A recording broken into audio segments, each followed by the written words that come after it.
All right, so I want to talk about a limit today. One-sided limits, this idea of one-sided limits. When does a limit exist? When does it not exist? I'm going to try something new, I think, based on the feedback that I got from the reflection form, is that some people want more class time to do this type of stuff instead of videos. And I think some people like the videos. So I'm going to try today to see. I'll make the video, but then I'll also offer people an opportunity to do it in class instead of watching the video. But so we're talking about the definition of a limit. We're talking a lot about one-sided limits, and the way CPM chooses to explain this is with these ladybugs. Okay, and these ladybugs are crawling in a certain direction. This one on the left is moving to the right, and this one on the right is moving to the left. And you can picture if they were to both crawl until they got to the point where the snail is, they would get to the snail. They would both arrive at the snail, right? So you could say if this were on an XY axis, and let's say this was 1, you could say they're both approaching, and let's say this is 3. As the ladybugs approach 3 from both sides in the horizontal direction, they're approaching 1 in the vertical direction. Now, the snail wouldn't even have to be there for them to be approaching the same point, because even if we put a hole in the graph, the ladybugs would still approach this point infinitely until they got to that point, and then they would fall through the crack and land on top of the ladybug. So how does that matter? Well, what that matters with these things called limits, sometimes they exist, sometimes they don't exist. Let's look at this example as the limit, and I'm going to call this f of x, as x approaches 3 from the plus. Well, which side is the plus side? This is the plus and this is the minus side, right? It aligns with this is the plus side of the x-axis, this is the minus side of the x-axis. So when I put this plus right there, I'm talking as you approach a point from the right side. So that's this ladybug right there, and that's at 2, okay? Equals 2. If I talk about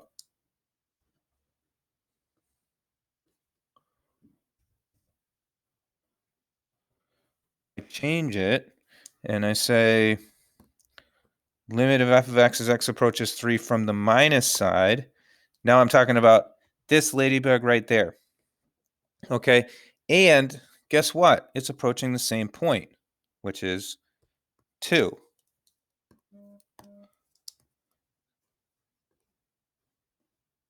So since from the left and the right, since both the ladybugs are approaching from the left and the right the same point, I can say the limit of f of x as x approaches 3 is equal to 2. That's because both of these things have the same value. On the graph, it's because both of these bugs are approaching the same point. Let's take an example where the ladybugs would not approach the same point and see what would happen. So if I look at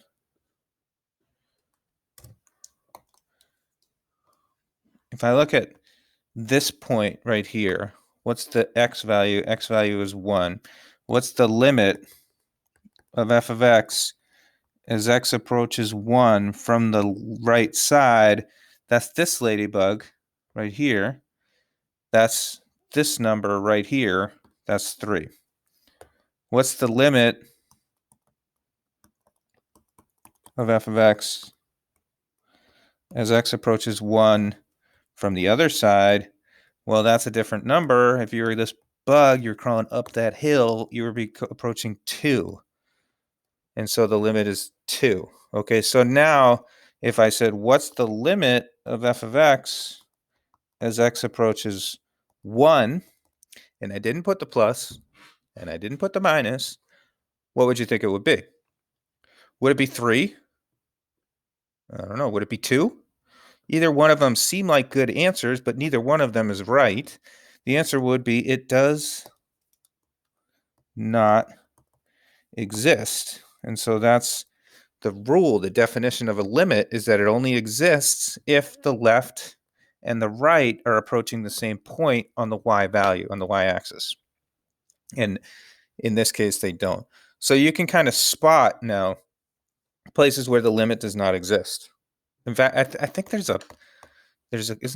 time I teach this, there's somebody that says the limit does not exist, and they're quoting that movie Mean Girls, which I haven't watched in a while, and I don't know if it's dated for your generation, but there is a scene in a popular movie where they say the limit does not exist. And if you think of this problem and you think of where does the limit not exist, well, there are two possibilities, I think, looking here where you see something funky going on. These are two places where there's a discontinuity, meaning if I was a bug and I was crawling along this path, anytime I had to jump over a point to stay along the path, that is no longer continuous. And anytime I have to make a big jump to get back on the path, that's discontinuous. Okay, so if I'm looking at where is the function not continuous, it's at -2 and it's at 2.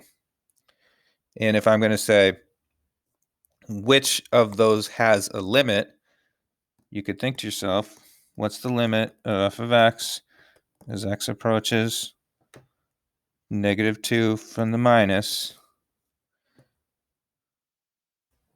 Well, that looks to me like -1, and that looks like the limit of f of x as x approaches -2 from the plus. In other words, it looks like on both sides of that one, they're approaching -1. However, one thing to point out is that f of -2 does not equal -1. It does not, because if there was a filled in circle there, it would be, but in this case, it does not. Okay, but even though the function does not equal -1, I could say limit of f of x as x approaches -2 still does exist. It exists at 1. Okay, and then the other point that I said was interesting is at 2. Well, what's going on there? The limit of f of x as x approaches 2 from the negative is 3. The limit of f of x as x approaches 2 from the positive is 6. So I would say and by the way, what is f of 2? F of 2, because this dot is closed in, f of 2 equals 3. That's the limit of f of x approaches 2, I would say, does not exist.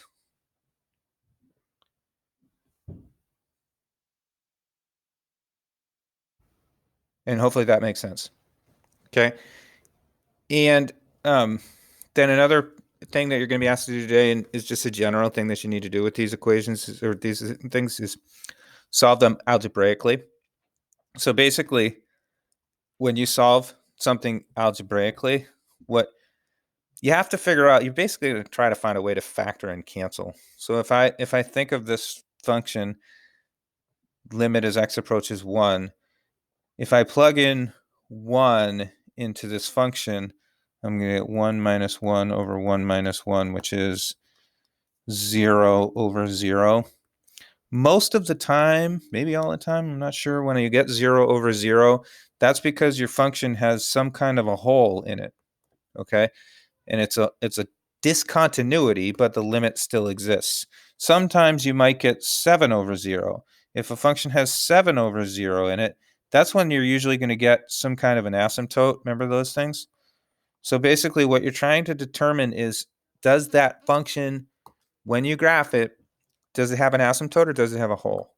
And in order to do that, what you got to do is you got to factor, and then you got to see if you can cancel. And this is kind of one that's not that hard. So I get x plus 1 times x minus 1. And now I can cancel the x minus 1. And so this function is equivalent to x plus 1 at every point along the graph except for when you plug in 1. When I plug in 1 to that expression, I get 2, right? So if I were to look at this graph, here's 1, here's a slope of 1, here's 1, 1, here's 2. There would be a hole there. The function would look like that, except there would be a hole at 1, 2. Okay, and then there's the algebra involved gets a little bit trickier. Let me just pick one. I'll pick this one, and I'll just say you could call this the square root of x minus 1 times the square root of x plus 1. And when you multiply those two things together, and this is taking into account the fact that a plus b times a minus b is equal to a squared minus b squared. You may have to think about that for a little bit. You may have to pause it and prove to yourself that that is true, but I'll tell you that it is divided by square root of x minus 1. This is a little trick you can do on these problems that brings you to a simpler form. The other ones, I think it's just they're tricky, but you can try them, and you can also look at the solutions when you get frustrated. But I'd encourage you to stay frustrated as long as you possibly can, because that's when your brain is working the hardest, and that's what you get the most out of. And ask questions about the ones that you don't understand.